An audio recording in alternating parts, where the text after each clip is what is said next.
más viejos que yo, ¿o no? Sí. Sí, que se cansaron de la vida y empezaron a escribir versos. Pero no, la poesía es joven, ¿no? Es eterna, es de siempre. A Bécquer yo lo llamo el poeta por excelencia, aunque leyendo El amor en los tiempos del cólera digo, García Márquez debió ser poeta por este libro. A Bécquer le preguntó su novia Beatriz qué es poema para que le explicara. Y él le hizo un verso en una servilleta en un bar en Toledo. Y le escribió qué es poesía, decías, mientras clavabas en mi pupila tu pupila azul. ¿Qué es poesía? ¿Y tú me lo preguntas? Poesía eres tú. Yo creo que no solamente es la definición para mí más grande de poesía, sino la declaración de amor más profunda, ¿no? Cualquier mujer puede derretirse, o cualquier hombre, que una mujer le diga eso. Estoy honrado por la deferencia que tuvo el profesor Héctor, el profesor Hernando y Humberto de permitirme dialogar con usted y preguntarle ¿de dónde salió eso? ¿De dónde salió esa vena poética que creemos que ya no existe en el mundo?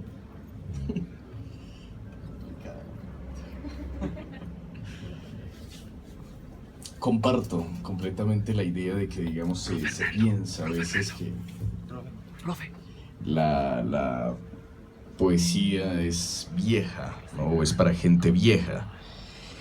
Desgraciadamente es una noción que, digamos, parece infectar, ¿no? Malograr a la mayoría de las personas. Yo creo que sí hay un estado de senilidad, ¿no? Y está aquí, básicamente. Pero, como ya se dice, uno intenta crear algo que sea superior a uno mismo. Yo creo que ahí está la poesía, ¿no? En escribir algo que sea mayor a uno mismo. Básicamente yo estuve escribiendo también llamémoslo un relato, y ese texto se va a publicar en breve y tenía la identidad, lo mismo que este poemario que se va a publicar en España, de buscar hablar por el otro. Que mi dolor no sea un dolor íntimo, sino el dolor del otro. Alguna vez en un poema de Gustavo Juárez, un libro de psicología, él decía que, como lo había dicho Séneca alguna vez, él lo cita, el dolor es el único dolor real es el dolor que se vive a solas. Pero entonces, digamos, hay que generar una manifestación de hermandad frente al dolor, frente al amor, frente a la muerte, frente al olvido. De ahí viene básicamente lo que escribo en general. Yo he leído obviamente a Bécquer, y García Márquez en un inicio quería ser poeta, ¿no? Él escribió bastantes poemas que nunca se realizaron digamos, en complejidad, los decidió abandonar, básicamente porque Álvaro Mutis le dijo que frenara. Entonces, Bécquer, digamos, aunque no es de mis poetas predilectos, tiene una forma de ver la poesía bastante clara, ¿no? Ese verso que cito, ¿no? Poesía eres tú, es básicamente la forma poética en la que se instala el verso en el mundo real. Es la forma en la que la ficción no solamente es ficción, sino también es amor, es poesía. Y bueno, la última pregunta es un poco más compleja. ¿De dónde viene lo mío? Ya como poesía, no sé. En mi casa, cuando yo era niño, habían una cantidad de televisores. Habían unos 7, 8 televisores en toda la casa, tal vez más. A toda mi familia le gustó mucho la televisión, pero mi mamá no me dejaba ver televisión. Entonces, digamos, sí, eso genera ciertos vacíos. Yo hoy día no me puedo comunicar muy bien con la gente de mi época, porque obviamente ellos veían cosas que yo jamás vi. Entonces, ¿cuál era mi rincón del mundo favorito? Mi abuelo se ponía a leer el periódico en la sala, en el comedor, y yo me robaba los libros de la editorial Salvat o de la enciclopedia Salvat y me ponía a leer lo que encontrara. Entonces mi primer amor fue la arqueología, ¿no? Los textos egipcios tienen un gran valor en mi vida porque fue algo que me interesó bastante, los dinosaurios, ¿no? Todo lo que tiene que ver con algo viejo, la memoria, ¿no? Todo ese valor me consume. Por eso, digamos, a veces yo me siento un poco viejo, un poco mayor. Y bueno, ya digamos la noción de escribir la descubrí cuando tenía más o menos unos 14, 15 años. Yo tenía una novia y ella falleció de cáncer.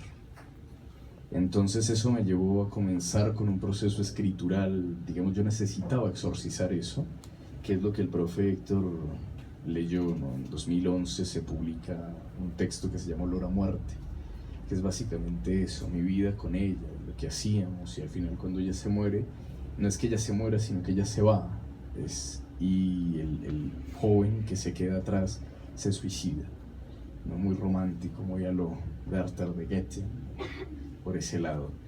Y ya luego, digamos, tuve la infinita gracia de contar con maestros increíbles. Yo pude conocer a Álvaro Mutis, me dolió bastante su pérdida, ¿no? La muerte de Álvaro fue increíble. De hecho, ahí tenía un poema de Álvaro que me gustaría leer, si me lo permiten y si no les molesta. Gran narrador. Sí. Este poema se llama Amén. No, estas tarjeticas me las envió la familia de Álvaro cuando él falleció, junto con un libro de fotos. Amén. Que te acoja la muerte con todos tus sueños intactos.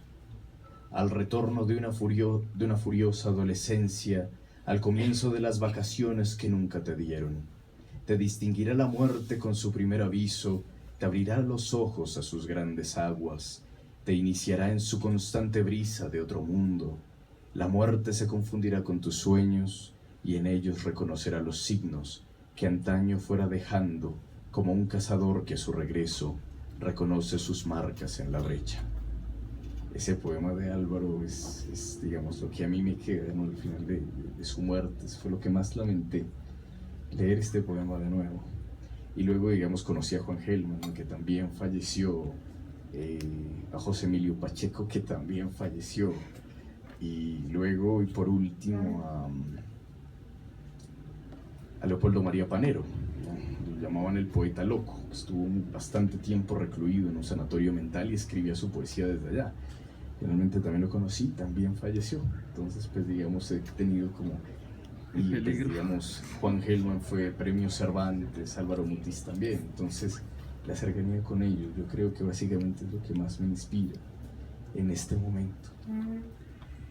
Dos cosas ha dicho usted que no sé qué tiempo tengamos, porque ha dicho dos cosas que me llaman la atención, y es que le gustan, no sé si el pensamiento de Henry Miller, usted nombró a Miller hace un rato, ha influido en usted. Miller decía: amo las cosas viejas, las cosas usadas, las cosas que tienen las marcas del tiempo y los acontecimientos humanos, decía Miller. No sé qué influencia tenga de Miller y qué opina. Le voy a hacer dos preguntas: ¿qué influencia tiene de Miller? ¿Y qué opina de lo que dice Borges cuando le preguntan por el amor? ¿Cuándo se ama más o cuándo se ama menos? Si hay un segundo amor o hay un primer amor. Y Borges dice: no, el amor es como el dolor, es una intensidad que se siente en su momento. Usted no puede saber cuándo le duele más, si cuando le dolió la cabeza o cuando le dolió una fractura o cuando le dolió una muela. Así es el amor. En el momento que se tiene, está en su máxima intensidad. Mis dos preguntas: ¿está de acuerdo con Borges y tiene la influencia de Miller?